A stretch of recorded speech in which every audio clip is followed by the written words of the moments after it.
What's up everybody? In this video, I'm going to talk about how you can market a niche business. And so something a lot of people don't actually know is marketing a niche business is a lot more difficult than marketing a normal business. And so in this video, I'm going to focus specifically on strategies and tools you can use to help market your business if you are in a niche market. Luckily, one of my lovely followers was kind enough to allow me to use her business as an example to help show you guys different things you can try to market your niche business. So let's get started.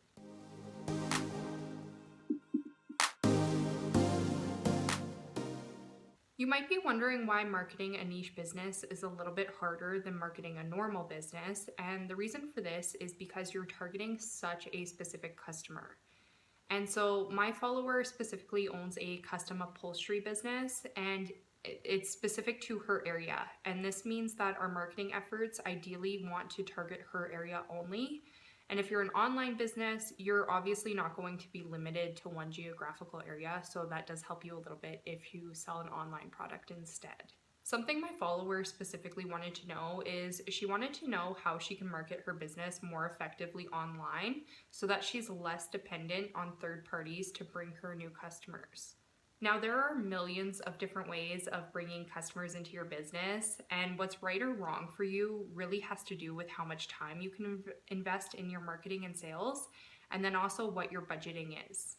Therefore, I'm going to go through 3 different methods and processes that you can use to bring new customers into your niche business. We're going to go through the least costly method to the costliest, okay? And so coincidentally, as costs rise, you're going to get faster results, but you need to make sure you balance this with financial responsibility, because if you're spending way more money than you're making back, that's going to cause different types of issues for your business, obviously. So use your discernment and common sense when you're picking a strategy that's going to work best for you. The first method of marketing a niche business is to use Google Ads. Google Ads tend to work better for most niche businesses. And the reason for this is people will usually go to Google when they're looking for something specific, and niche businesses are niche because they sell something that's very specific, right? So it's more of an intuitive platform for people to go to, and therefore you have a higher chance of your customers finding you through Google than what you do on social media. And this obviously isn't going to be true in all cases, but it will be true in most. This doesn't mean you shouldn't be advertising on social media, but it does mean that Google Ads are a good investment for your money if you do have a niche business.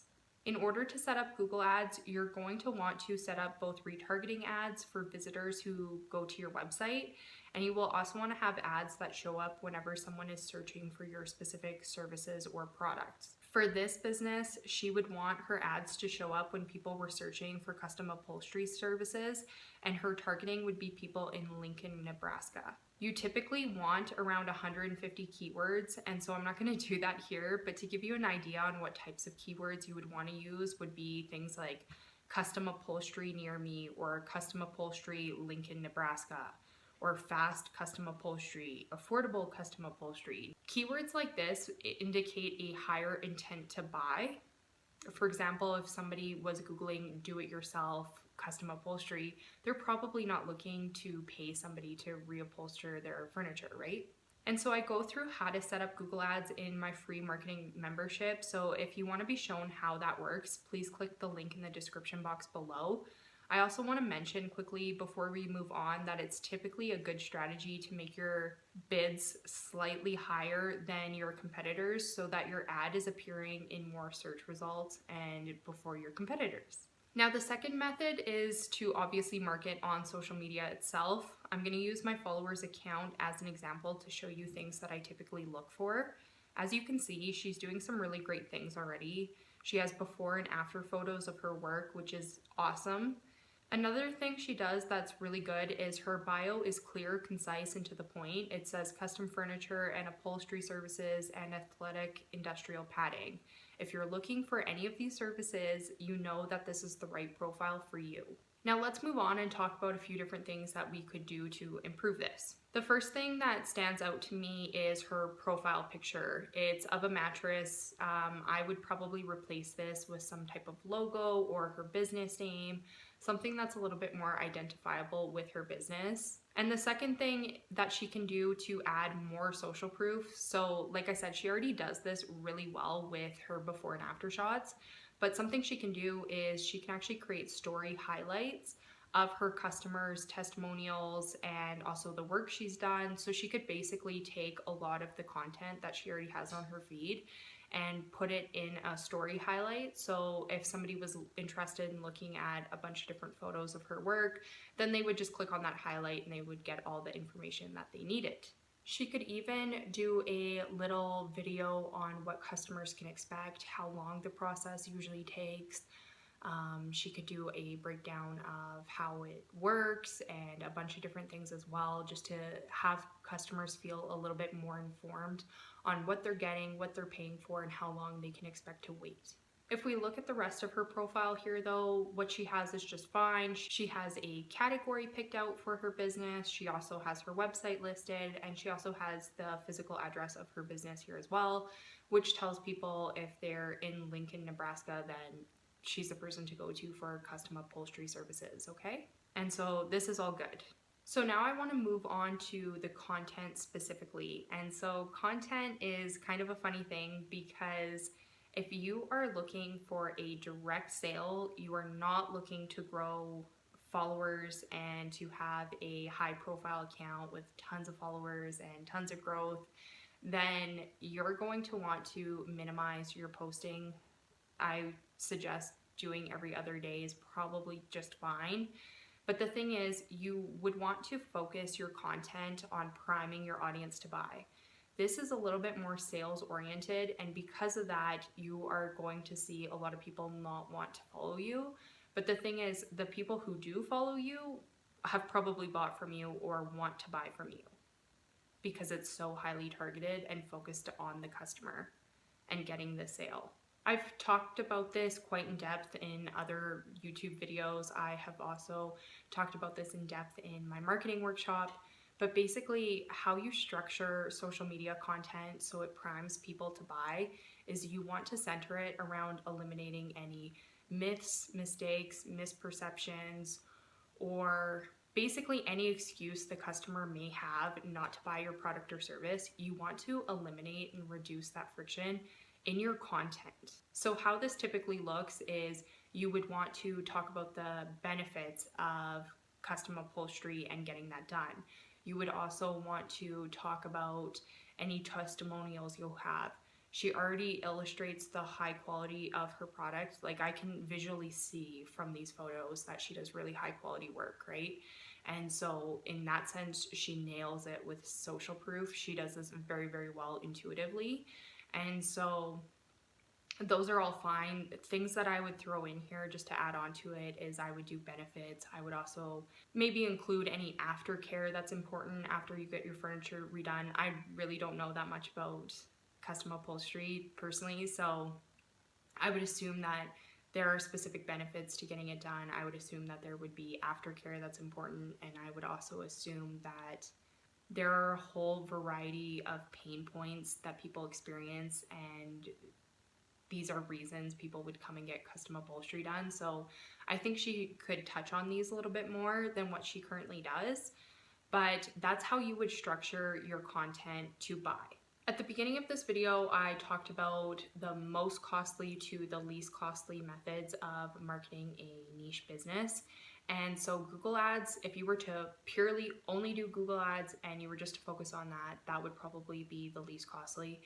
But if we were to move into something that is, I guess, would be the medium amount of costliness, whatever that looks like, that would probably be this. So you would be posting consistently on social media, and every other day you would be posting some type of content and structuring it that way.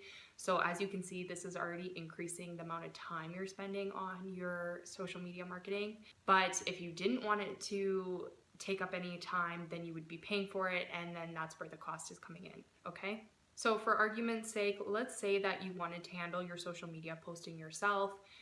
I'm going to show you a few different things that you can do easily at home to help you create more aesthetically pleasing Instagram content that is going to prime your audience to buy at the same time. The easiest thing to do is to go on Canva and look at different types of templates and pick and choose different content that's going to illustrate the benefits and eliminate any misconceptions or myths that people may have about your product. You can also easily create customized and branded aftercare promotions if you wanted to, and you could do a whole bunch of different things. This is a little bit more fancy than what I would suggest to someone, but here's what I would do since Instagram is an app all about aesthetics. I would actually go into background remover and then download this chair without the background. And I would actually layer it onto a nicer background from Canva. The nice thing about this is you can also get quite a few posts from one client as well. And the whole point in doing this is just to make it a little bit more aesthetically pleasing. So these photos are taken at a slight angle, and that doesn't allow me to manipulate the photo unless I were to do it in Photoshop directly. So that's why I say this is a little bit more fancy and advanced than what I would typically suggest to somebody, but this would be a super easy thing to fix on her end. She would just need to make sure that she was taking her photos eye level and not at an elevated angle, and that would fix this whole thing. So, and you wouldn't need to involve Photoshop. So that's why these photos look a little bit misplaced, is because of the angle, but like I said, easy fix. And so you can change up the backgrounds too. So that's the exact same custom piece of furniture, but we're putting it in multiple different backgrounds, and so it changes the whole look, even though it's one client and it's one chair. I also noticed that she doesn't really highlight any specific unique selling proposition on social media, so I would also encourage that. I mean, here she has these chairs with the bows on them, and that highlights such good customer service. Like, that is actually perfect. I love that. Maybe one of her unique selling propositions is that, you know, you can get your furniture reupholstered and sent back to you in X amount of days, right? So she could actually create a post like that, and it would be really good to take in this cute chair with the bow on it and throw that into a post there. Something else I would also do, and this would be really good for getting free organic reach, is I would actually suggest that she creates behind the scenes of her work and put it into a reel and post it. This is actually going to help grow her account, expose her to a larger audience. And from a customer point of view, that's really cool if you can actually see how they reupholstered your furniture that you just brought in, right?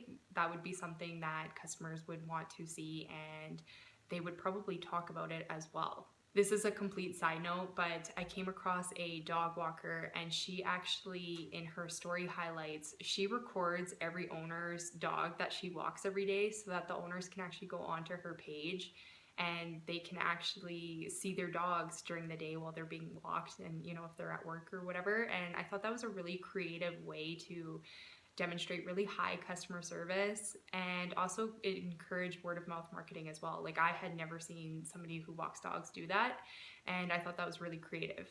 So now let's say, you know, this particular business wanted to create a little bit more social media content a little bit more consistently. They really wanted to center it on priming their audience to buy. And so she's still not going to see significant growth from this. Okay, because like I said, this content is so targeted that people who are interested in custom upholstery are the only people who are going to care about this profile and this account at this point. And that's not really right or a wrong thing, but it does impact your growth in terms of numbers. Okay, so if we were just to look at followers here, then that would be, you know, something that you probably wouldn't be that impressed with numbers wise, right? And so the other thing is, this also doesn't complete the sales funnel. So something I see a lot of people do is they start creating all this social media content, and then they're like, oh, but I'm not getting sales from it. And so that's because we still need to take this a step further in order to get it to work. So what I would suggest to her is to actually run a trickle ad campaign through Instagram or Facebook or both, and actually have her account be exposed to more people in her specific area. So the nice thing about ad marketing is you can target your specific geographical area, which is really great. And so what I would do with her is actually target people who are interested in custom upholstery. I would make sure I set up all that targeting. And then As people were liking her posts or engaging with her post, I would actually encourage her to message them and send a little welcome message and ask if they need anything done or if they need quotes or however that works for her business. And now you're introducing the sales component, okay? And this is the part that's actually going to convert people to buy. You can leave this up to the ad itself. Like, you don't have to take things a step further and message people and, pitch them your offers or anything like that. I highly suggest doing that because every business going should develop sales skills. It's something that's going to help you in every area of your business, and I would argue in your life as well, because you're going to be able to just talk to people better, you're going to be able to make friends better, and all these different things. And so the second reason is it's going to improve your conversion rates dramatically, and it only takes a couple minutes to quickly send out a few messages to people every morning as they're liking your posts and as the campaign is running. Okay, so it is very effective. And if you choose not to do that, then you can expect to spend more in ad spend. And I would argue that you would be wasting a lot of your money simply because she does not have her social media profile set up to nurture leads and followers. Okay, so like we said in the beginning, her social media profile is only attractive to people who are seriously interested in getting custom upholstery services done. Okay, there is no reason for somebody to follow this account or engage with this content unless they're wanting that.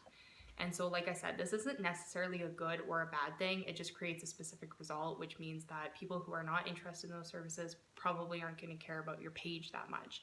But then you really don't need them to either, right? Now, if we move on to the third most costliest type of social media marketing that you can do for marketing niche businesses is, I've alluded to the fact that her social media account is not going to be enticing to people unless they're directly interested in custom upholstery services, right? And so this really impacts her follower growth, it really impacts her engagement, and it also really impacts the cost of her ads as well at some point down the road, okay? And so what a lot of people do instead is they actually create educational or entertaining content that is providing value to people whether they choose to buy from you or not. Okay, and so this usually means that you're posting on your social media regularly, so probably more closer to daily. And it also means that you're creating content that's providing value. So what she would want to do instead is she would want to touch on things that are more related to her business, but they're not necessarily directly tied to her business, if that makes sense. So maybe some reason why people get their furniture reupholstered could be because they completely did a reno or a makeover of their house and the furniture doesn't match anymore, right? And so maybe that's a reason why you would go and get custom upholstery done. So something she could touch on is interior design, and she could create posts and use the social proof and the customer photos she already has, and she could show like these made such a difference in the space after this furniture was redone. Something else she could do is, because she also repairs athletic padding and different things like that, that's outside of just custom upholstery, she could actually do posts on like sports moments and different things like that if that's a huge attractor to her customers. So I hope you guys can see that it can be related but not directly tied to your business, and that's still okay, and that actually tends to appeal to a wider range of people, right? So if she is showing a whole bunch of interior decoration posts and it's giving people a lot of inspiration on things that they can do in their homes, she's actually creating a need for custom reupholstering. And once again, if she's running her ad campaign still, then all of her followers and all the people that are being attracted to her account, they're all within her geographical location. So even if they aren't ready to buy today, doesn't mean that they're not going to be ready to buy in a year from now or a few months from now, right? And so this is where it becomes a situation where you're actually nurturing people with your content, even though they're not ready to buy from you yet. And so this can actually be really strategic if it's done properly, but it is also going to take you a lot more time, and it's also going to cost you a lot more money simply because you're posting more, you're posting different types of content. Like, I know for me, I wouldn't know much about interior design, but I would sure need to learn in order to post a little bit more about it, right? So you're investing that time into doing that if you choose to do it yourself, or you're paying money to have somebody to do it for you. So you're really either balancing your time or you're balancing your costs with this. But the thing that's really great about this strategy is, like I said, you're constantly priming your audience to buy, because remember, she's still priming her audience to buy in her content. It's just, it might not be the bulk of her content. She's got other things added in there to attract more people. And so you're going to see higher sales on average. And remember that there will still be people that are still interacting with your social media page that are still going to be ready to buy. So she's not really losing customers by doing that. It's just she might not see the results or the full effect of those results for quite a few months as her account grows and she gets more followers and as people are nurtured into buying from her. And so a simple way that you can start doing this, if you're looking to grow your social media content, if you're looking to attract more social media followers, is to make a list of a ton of different topic and content ideas that you could possibly do that are going to relate to your product or service. Remember that we don't really know what's going to work effectively for her or not until we try it, right? I've listed interior design and sports type content just because that came off the top of my head really quick here. But what you want to do is actually make a list of tons of different things that might appeal to your target customer and that are related to your business. And then what you want to do is you just want to try them over time. You're really not going to know whether something works or not unless you try it, right? So the easiest way is to just make a list of different ideas and cool different things that you can do, and then to just start posting, okay?